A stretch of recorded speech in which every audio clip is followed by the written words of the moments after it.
tanto en el hinduismo devocional o tántrico como en el budismo, especialmente, aunque no solo tibetano. Uno descubre el poder del sonido, que está más que descubierto. El sonido como una frecuencia vibratoria que produce transformaciones. Iba a interpretar más, pero casi propongo, y esto entre paréntesis, una triple distinción para ver en qué plano estamos hablando. Una cosa es el plano fenomenológico, es decir, estoy describiendo con la menor cantidad de interpretación posible lo que estoy viviendo. La esencia de la fenomenología es describir lo que está apareciendo en el campo de mi conciencia sin interpretaciones, ni siquiera si eso corresponde a una realidad exterior o no. Esta es parte de la gran lección de la fenomenología husserliana. Por tanto, que veamos con claridad cuándo estamos describiendo fenomenológicamente. Segundo plano, cuando nos pasamos a la hermenéutica, perdonad que apague, que si no...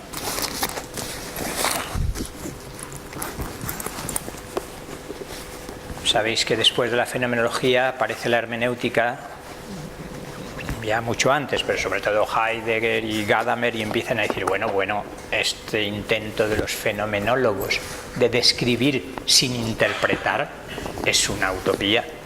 Toda descripción incluye ya de antemano una interpretación. Fijaros que no nos estamos yendo, porque cuando hablemos de nuestra práctica de la meditación nos preguntaremos, ¿esto que estoy diciendo, aunque solo sea para decírmelo a mí mismo, es descripción fenomenológica? ¿O estoy empleando un lenguaje de alta, de sofisticada interpretación que está presuponiendo muchas cosas que no son evidentes en una mera descripción? Por tanto, segundo momento, interpretación hermenéutica para comprender lo que sucede.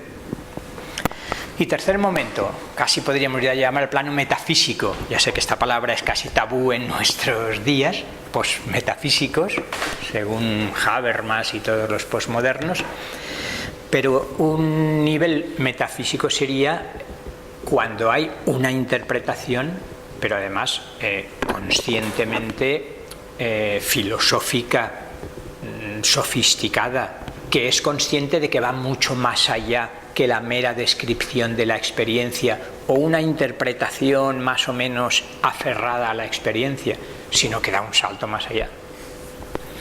Largo paréntesis, pero se ve que en algún momento nos puede servir. Seamos conscientes, ya que de ser conscientes se trata en toda meditación, de cuando estamos en un plano descriptivo, fenomenológico, en un plano interpretativo, hermenéutico, o en un plano especulativo, metafísico. ¿Vale? Meditación esencial y meditación integral, dos primeros conceptos. Siguientes conceptos: momento ascendente de armonización, momento de permanencia en la cumbre y momento descendente donde paso a utilizar conscientemente las distintas facultades que tiene el ser humano. He hablado de la visualización y del sonido, pero para no alargarme más de momento, hablemos de las emociones. En el momento ascendente hemos tratado de armonizar nuestras emociones y descubrir una paz profunda o un gozo sereno. Pero ahora vamos a hacer algo con eso. Vamos a intentar sentir, no pensar, determinadas emociones o al menos sentimientos más sutiles. No me invento nada. El de Mathieu Ricard es un buen ejemplo y tantos otros. Igual que estoy visualizando, puedo irradiar. Y dejadme que recupere este concepto como el concepto central del momento descendente. Si el ascendente era de purificación, armonización, ahora podemos llamarlo el momento descendente de irradiación. Hay una meditación budista tibetana, el Tonglen, que es una especie de compasión en acción, Sabéis que compasión es concepto fundamental en el budismo, que consiste en visualizar a alguna persona o un colectivo o un país entero, el sufrimiento de esa persona. Quedémonos como ejemplo en una sola persona, que es más fácil, que estés sufriendo. Sarvam Dukkam, dice el Buda Siddhartha Gautama, todo es sufrimiento, y no es que sea un pesimismo. Visualizar que todo ese sufrimiento, dolor físico, sufrimiento emocional, angustia existencial, sale de esa persona como una nube más bien oscurecida y entra en mí, lo recibo en mí. Ya sé que es una meditación que algunos sienten cierta resistencia, y permito que con el corazón abierto, mi mente abierta y yo centrado sin identificarme con todo lo que está ocurriendo, lo transmuto en mi interior e irradio amor y compasión hacia esa persona o hacia ese grupo. Es decir, ¿qué me interesaba de aquí?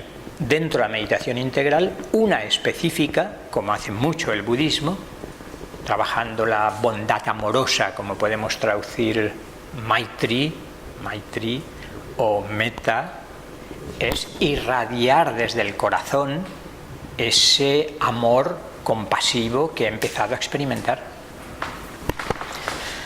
No sé si algunos estáis aplicando ya el salto que se da al describir esta práctica concreta, o al menos la interpretación. ¿Me permitís que dé el salto a no solo a la hermenéutica, sino a la metafísica? El salto de la metafísica budista, yo diría que de toda metafísica, esta palabra ya no puedo pronunciarla. Como decía Hugo von Hofmannsthal, las grandes palabras se convierten como cartón en la boca y uno ya no se atreve a pronunciarlas.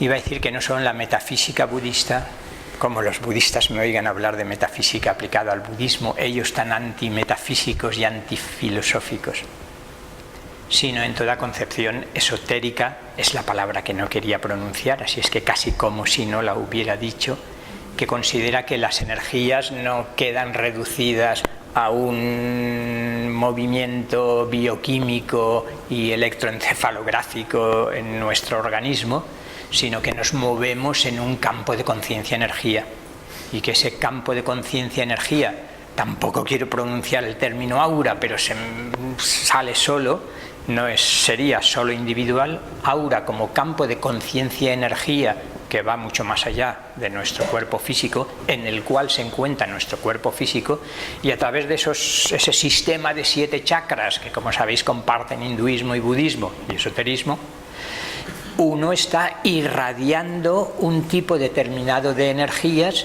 según las antenas que sea capaz de tener, según la radio con la que sintonice.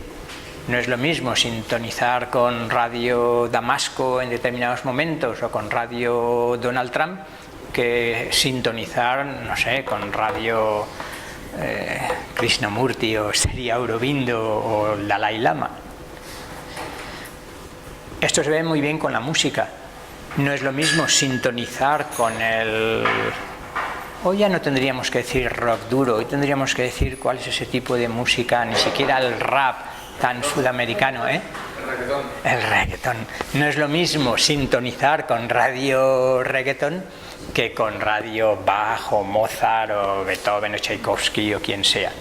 Por tanto, sintonizamos con nuestras antenas sutiles con determinados campos de conciencia-energía que nos influyen, que los recibimos, que los transformamos y que los irradiamos. Por tanto, una posible meditación. Por cierto, a la hora de aplicarlo a alumnos o a hijos, niños o adolescentes que decíamos, el papel de la visualización y de la emoción será muy importante. Ahora llegaremos a la conciencia pura. La esencia de la meditación esencial es conciencia pura.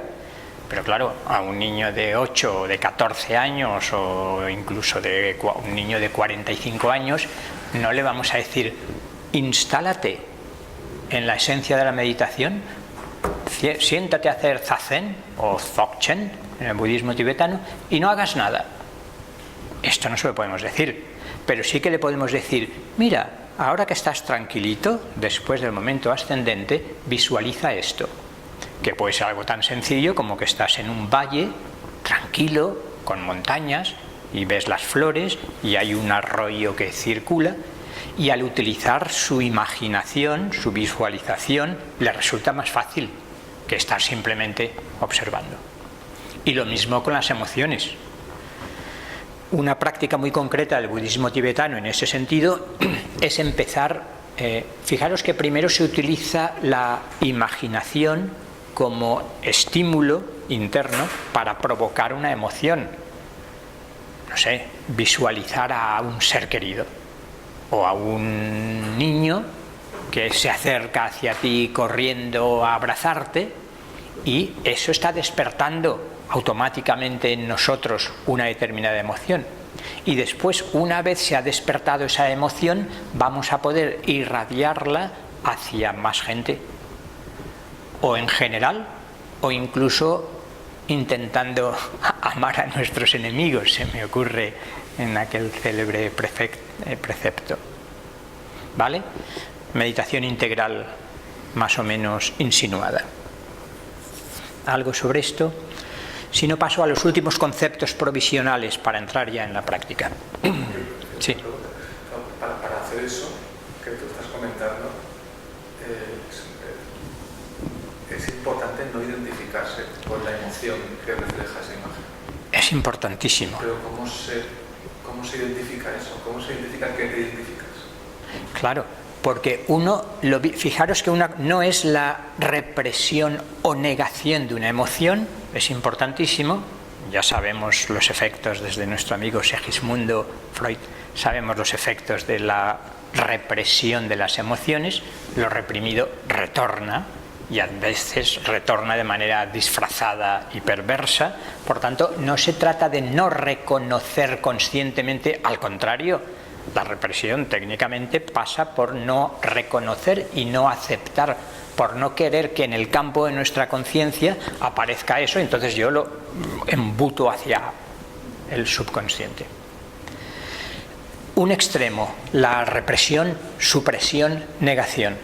El otro extremo es la identificación, descubrir, imaginad por no mucho, pero evocad un momento en el que os perdéis en una emoción de rabia, de ira, de cólera, de celos, de envidia, de lo que queráis. Uno se pierde tanto en esa emoción que la maté porque era mía, ¿no? En el sentido de una pasión tan intensa, donde yo me identifico, mi conciencia se obnubila.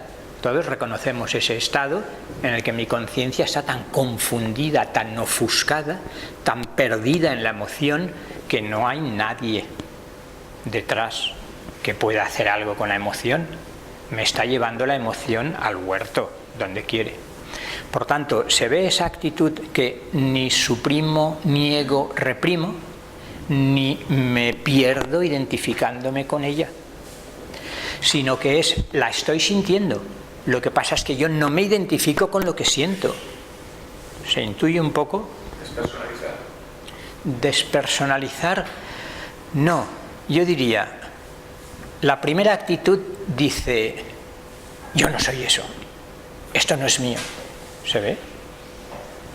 Un sentimiento, un impulso de agresividad o sexual que le gustaba a Freud, que no reconozco, pero esto no es mío. No lo puedo reconocer como mío. ¿Cómo voy a ser yo así? Aquí lo niego. En el otro, no solo digo sí que es mío, sino que estoy sintiendo soy yo. Soy yo porque yo estoy identificado con ese río emocional o tormenta emocional que ocurre en el momento. El intermedio es, esto es mío pero no soy yo. Yo soy el testigo, el observador, que está detrás viendo cómo eso ocurre, pero me mantengo lúcido, sereno, sin perderme, sin embotellarme en esas emociones. Una vez más, la práctica es lo importante. Thich Nhat Hanh decía, en las parejas, cuando hay una discusión, cuando empieza la discusión, frena. No es el momento de seguir. Vete a la habitación, al cojín, a meditar, aunque sean 5 minutos, 10 minutos, luego sales y sigues el diálogo, pero ya no vas a estar enzarzado porque nos perdemos en la emoción. Y entonces empiezan los chillidos, los insultos, la rotura de lo que sea. Se ven casos clarísimos en los que uno pierde el control en ese sentido. Y no es un control mental, es el control armónico de quien está viendo, porque ha practicado en meditación formal quizás antes, que las emociones y los pensamientos no agotan mi realidad profunda. Al contrario, que son como nubes que pasan por el cielo y que yo soy el cielo que hay detrás. Por tanto, veo surgir la emoción, pero no me subo en ella.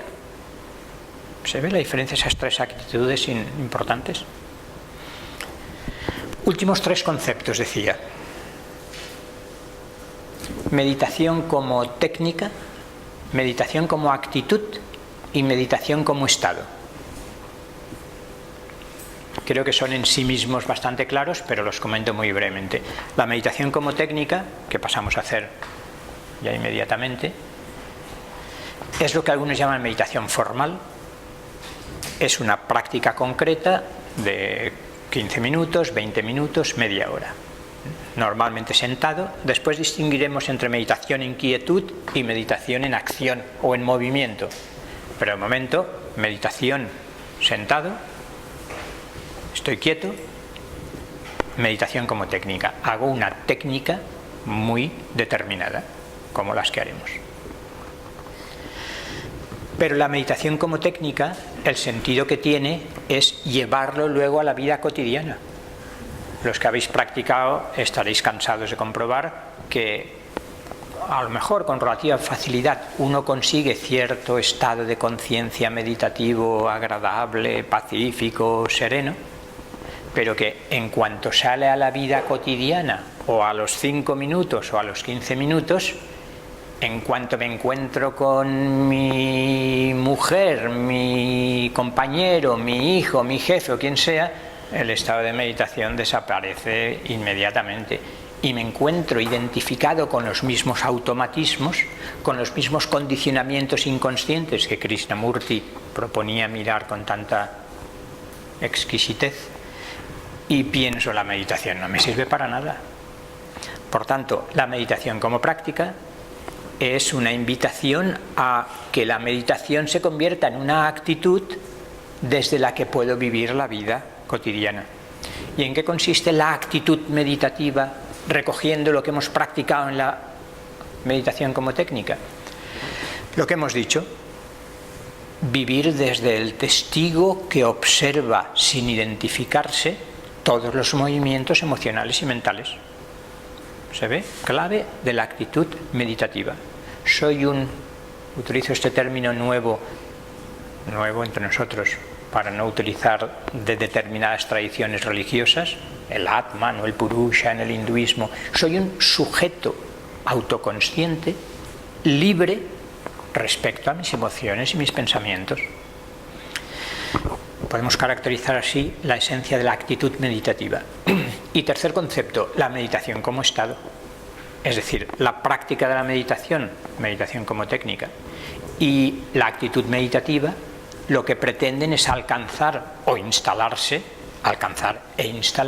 en un estado de meditación. Y el estado de meditación es aquel en el que ya no intento, como en la actitud, no identificarme, pero igual que en la práctica me identifico, me doy cuenta y salgo, pero vuelvo rápidamente a identificarme, sino que en el estado de meditación estoy instalado, digamos, en ese ser central que soy. Fin de la exposición inicial con ese juego de conceptos que hemos presentado para aplicar ahora. ¿Algún comentario antes de irnos al no lugar?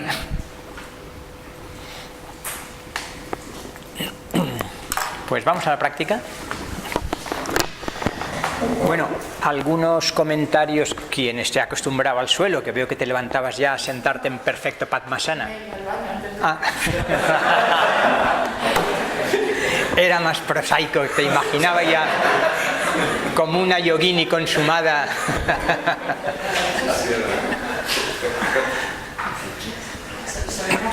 ¿Cuánto va a tardar? ¿La meditación? Porque no quería interrumpir, a las 12 me tengo que marchar por quedarme hoy a marcharme. ¿Cuánto tiempo falta?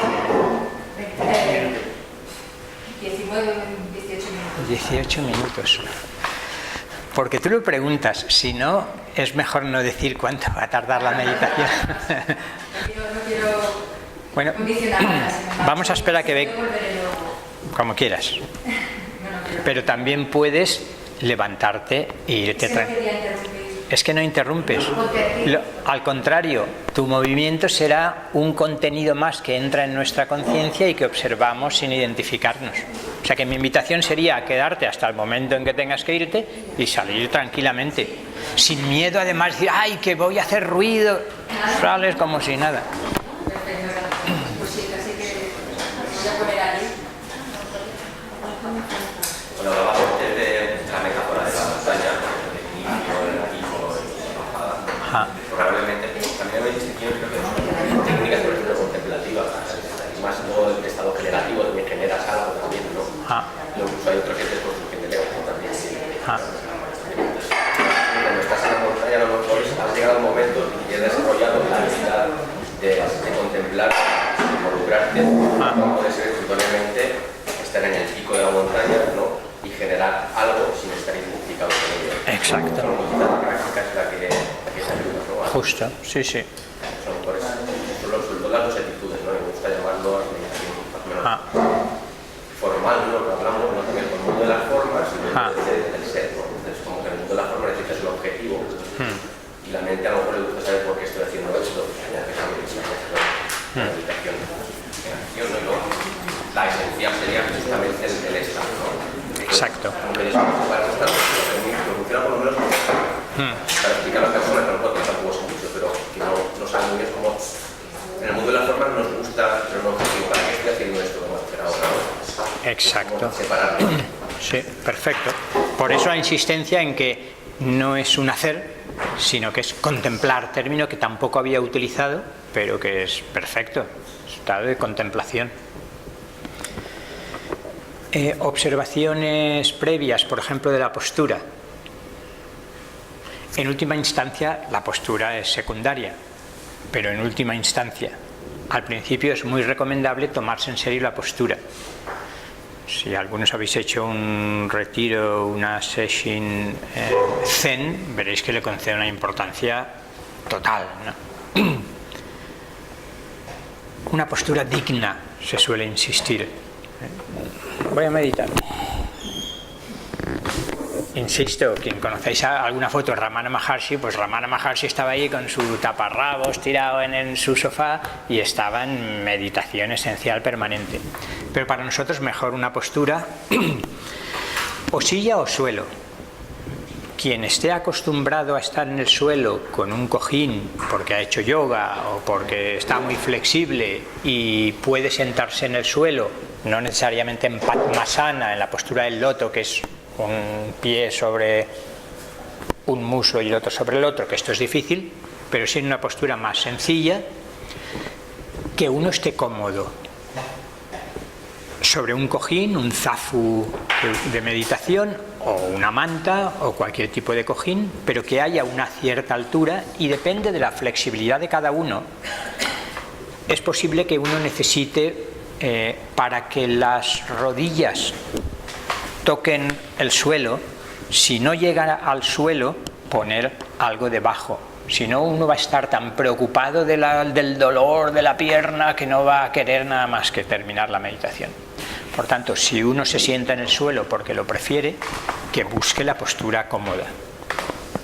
Si uno está en la silla, lo que se suele recomendar es no apoyarse en el respaldo, la columna erguida pero sin crear tensiones, es fundamental que no haya tensiones. La postura ideal sería como si desde la coronilla hubiera un hilo que nos está levantando la cabeza y la barbilla entra ligeramente hacia adentro, como si fuera un cajón que uno hace así, y entra un poco, sin exagerar, porque una vez más o caemos en una relajación o parece que nos hemos tragado un palo con el ego del yogi que va así como si fuera, ¿vale? Entonces una cosa natural, pero con esa cierta dignidad. Las manos, si hay muchos modos posibles, es muy clásico en el Zen sobre todo, una mano descansa dentro de la otra y los pulgares están rozándose ligeramente. El objetivo es ver cuándo la postura de la mano, el mudra concreto que se está haciendo, indica si uno está en tensión, tiende a hacer así, y si uno está demasiado adormilado, suelta. Y como pase el Roshi Zen con el palo ese que habréis visto a veces, pues si la postura no está bien, nos da un toque, a veces fuerte. Entonces, esa puede ser una, pero puede ser también el mudra más típicamente hindú, con las manos en las rodillas, o en el regazo, o en la mesa, como estamos aquí. ¿Vale? Por tanto, pequeñísimas observaciones de la postura, aunque no sea lo fundamental. No es un viaje al cuerpo, sobre todo, aunque también, sino un viaje al interior de la conciencia. Por tanto, se puede tener en cuenta y, sobre todo, ir experimentando. Por ejemplo, con los ojos. Hay dos grandes tendencias. Una es los ojos cerrados y otra es los ojos entreabiertos, mirando delante a un punto más o menos fijo. Experimentad, porque veréis que con los ojos cerrados es más fácil la interiorización, pero es más fácil también caer en un estado de semisueño.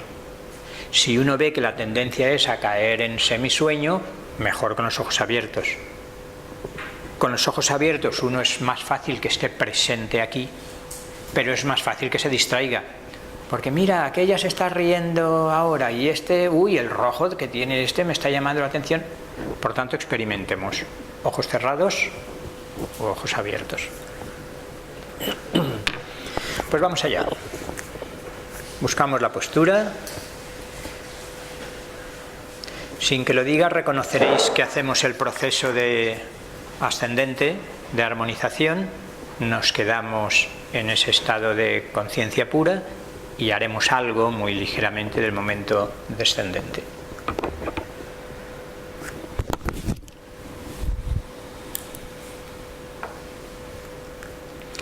Lo primero es tomar conciencia global del estado de nuestro cuerpo.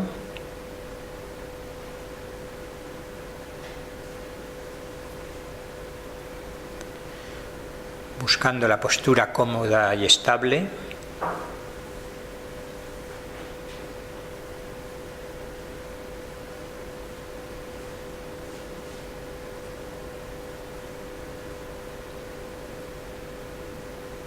Podemos hacer una breve relajación, recorriendo los pies y las piernas mentalmente, aflojando cualquier tensión innecesaria.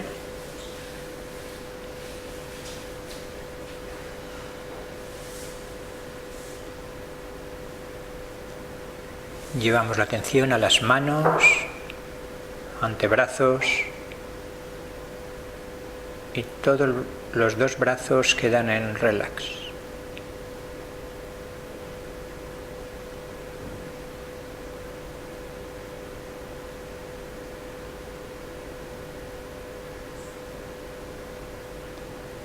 Tomamos conciencia de los distintos músculos del tronco y aflojamos cualquier tensión innecesaria.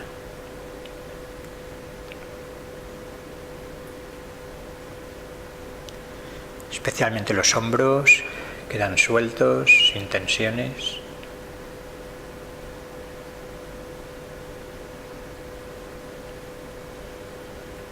Y el cuello y la cara quedan en relax.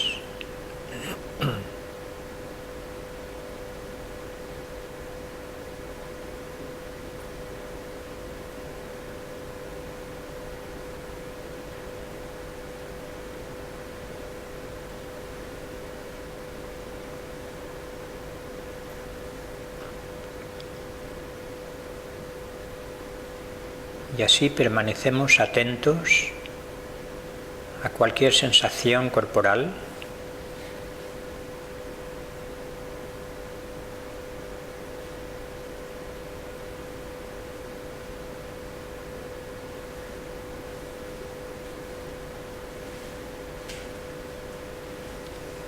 Si hay tensión en alguna parte, la observo y aflojo.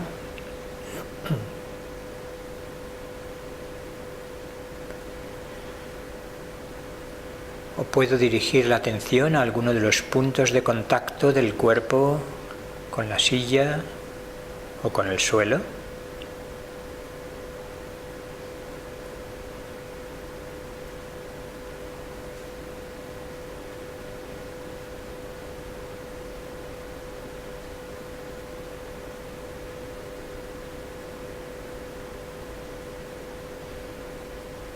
Como si percibiera el estado del cuerpo desde dentro,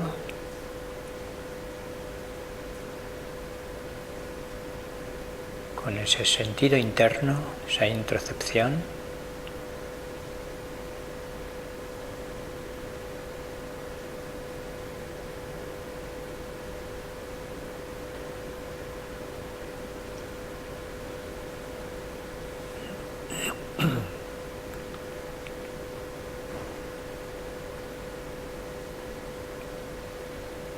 Y ya pasamos a observar el movimiento de la respiración sin forzar, sin querer intervenir en la respiración.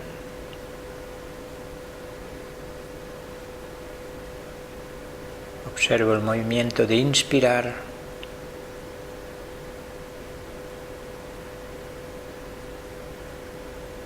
y de expirar.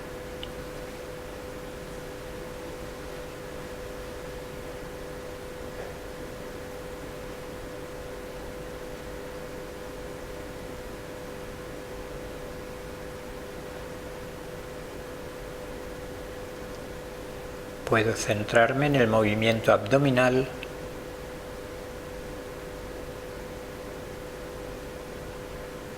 al inspirar y expirar.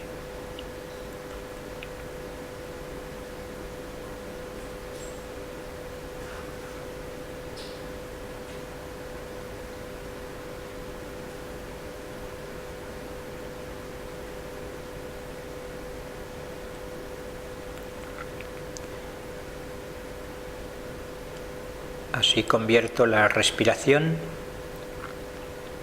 en un objeto de concentración.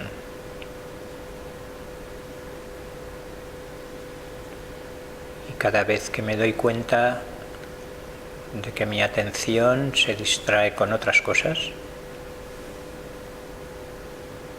con una paciencia infinita, vuelvo a llevar la atención a la respiración.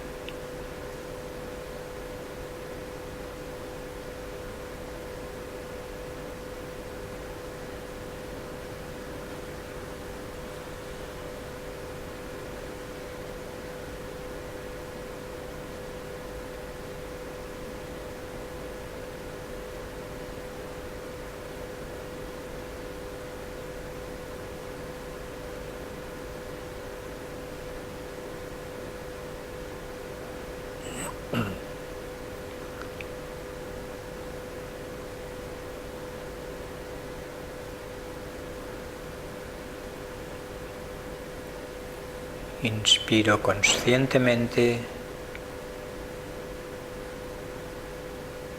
expiro conscientemente.